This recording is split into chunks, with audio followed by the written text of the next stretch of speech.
بسم اللہ الرحمن الرحیم عن ابی الدرداء رضی اللہ تعالی عنہ قال قال رسول اللہ صلی اللہ علیہ وسلم دعوت المرء المسلم لأخیہ بظاہر الغیب مستجابۃ عند راسہ ملک موکل کلما دعا لأخیہ بخیر قال الملک الموکل بہ آمین ولک بمثل۔ سیدنا ابو الدرداء رضی اللہ تعالی عنہ سے روایت ہے، فرماتے ہیں قال رسول اللہ صلی اللہ علیہ وسلم، فرمایا اللہ کے رسول صلی اللہ علیہ وسلم نے، دعوت المرء المسلم لأخیہ بظاہر الغیب مستجابۃ، مسلمان آدمی کی وہ دعا جو وہ اپنے بھائی کے لیے کرتا ہے اس کی غیر موجودگی میں، مستجابۃ وہ دعا قبول ہوتی ہے، مستجاب ہوتی ہے۔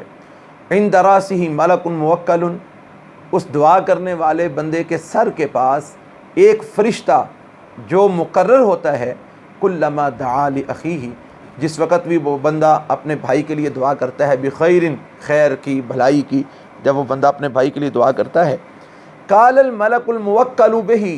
تو وہ جو فرشتہ اس پر مقرر ہوتا ہے وہ کہتا ہے آمین ولک بمثل، اور تیرے لیے بھی اسی کے مثل ہو۔ اس روایت کو امام مسلم نے صحیح مسلم کے اندر، اور امام ابن ماجہ نے سنن ابن ماجہ کے اندر، اور امام احمد نے اپنی مسند کے اندر اس کو نقل کیا ہے۔ اس حدیث میں اللہ کے پیغمبر صلی اللہ علیہ وسلم نے ایک ایسی بات کا تذکرہ کیا ہے کہ جس کی وجہ سے بندے کی دعا اللہ کے ہاں مستجاب ہوتی ہے، اللہ کے ہاں قبول ہوتی ہے۔ نبی پاک صلی اللہ علیہ وسلم نے فرمایا کہ جس وقت کو مسلمان آدمی اپنے بھائی کی عدم موجودگی میں، غیر موجودگی میں اس کے لیے خیر کی دعا کرتا ہے تو اللہ رب العالمین اس کی دعا کو قبول فرماتے ہیں۔ یعنی اس حدیث سے یہ بات ہمیں معلوم ہو رہی ہے کہ وہ دعا جو کسی مسلمان بھائی کی عدم موجودگی میں اس کے لیے کی جائے، اللہ رب العالمین اس دعا کو قبول فرماتے ہیں۔ تو صرف اس کے حق میں قبول نہیں ہوتی، بلکہ نبی صلی اللہ علیہ وسلم نے فرمایا، اس حدیث سے تو ہمیں یہ بات معلوم ہو رہی ہے کہ اگر ایک بندہ چاہتا ہے کہ میری دعا قبول ہو، میں نے جو مانگا ہے وہ اللہ تعالیٰ مجھے عطا فرمائے، تو اس کو چاہیے کہ وہ اپنے بھائی کی غیر موجودگی میں اس کے لیے دعا کرے۔ جب وہ اپنے بھائی کی غیر موجودگی میں اس کے لیے دعا کرے گا تو اللہ رب العالمین اس کے حق میں بھی اس کی دعا قبول کریں گے، اور اس بندے کو بھی وہ چیز عطا کریں گے جو اس نے اللہ رب العالمین سے اپنے بھائی کے لیے مانگی ہے۔ کیونکہ نبی صلی اللہ علیہ وسلم نے فرمایا، جس وقت بندہ اپنے بھائی کے لیے اس کی غیر موجودگی میں دعا کرتا ہے تو اللہ تعالیٰ کی طرف سے ایک فرشتہ جو اس کے سر کے پاس مقرر ہوتا ہے، جب بندہ کہتا ہے اپنے بھائی کے لیے کہ یا اللہ میرے بھائی کو خیر عطا فرما، اسے